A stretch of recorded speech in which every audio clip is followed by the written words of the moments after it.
Hi guys, I have another one for you today. This is not for all armchair activists, and this is not for those that are unwilling to confront the bull by the horn and continue to want to tap dance around the issue.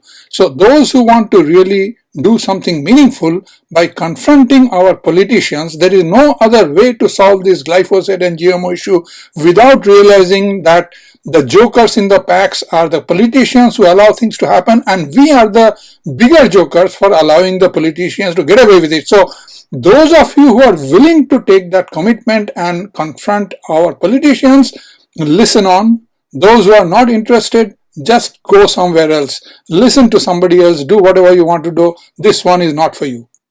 Now, I have earlier publicized a letter I wrote to the three representatives in the government, three of my representatives in the government, an MP and minister at the federal level, an MLA at the provincial level, and the mayor of my town at the municipal level. And what did I write? I told them about my petition asking the Agriculture Minister of British Columbia to ban glyphosate, and I told them not only to support the petition but to go beyond that, because petitions themselves don't bring desired results. So I asked them to personally write emails to Lana Popham, the Minister of Agriculture in British Columbia, asking her to consider finding ways to ban glyphosate from the province, even if it is approved by the Ottawa government. That's what I asked them to write. I also explained why I wanted to do that. I told her that I met Lana Popham and that she is pro-organic and against glyphosate. However, once they go to the ministry, once they get into power, they often come under enormous commercial pressure to compromise on their views, and therefore to stick to their views they need broad public support, and one way to assure her that she has broad public support is to get individual letters from elected politicians, and that is why I am asking them to also write to Lana Popham. That's what I wrote. In the last paragraph of the letter, I told them, I sent them a note of caution not to tell me that glyphosate was safe, not to worry because of government says so, because of this science says so. That I told them, be careful, don't give me that excuse, because you do not have the right to decide whether glyphosate is safe.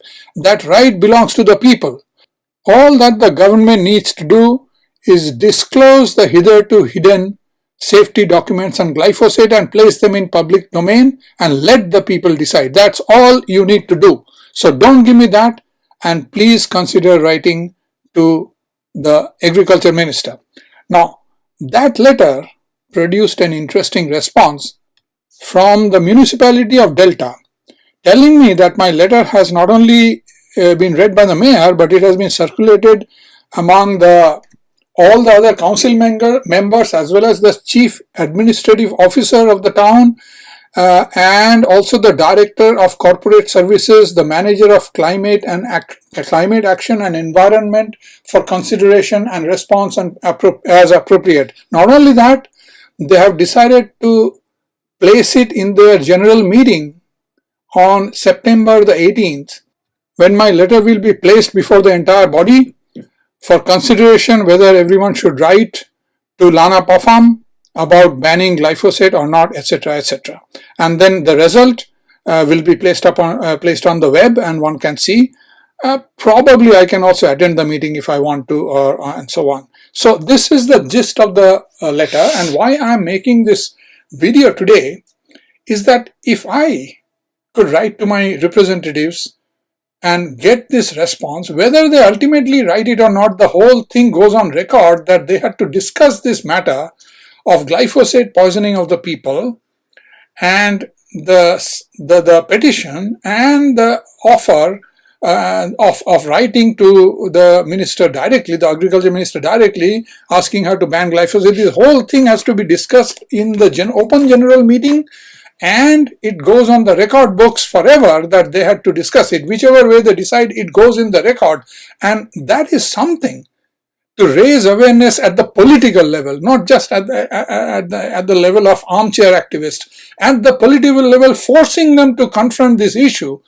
So if I could do that with one letter, I'm making this video asking all of you, those of you that do not want to remain an armchair activist and pontificate on the social media, but actually try to do something real by confronting politicians and not some rubbish thing on the side, then please consider also doing the same thing. And if you can write to your politicians, if you can get some sort of a response, I will consider you my personal hero or my personal heroine. That is why I made this message.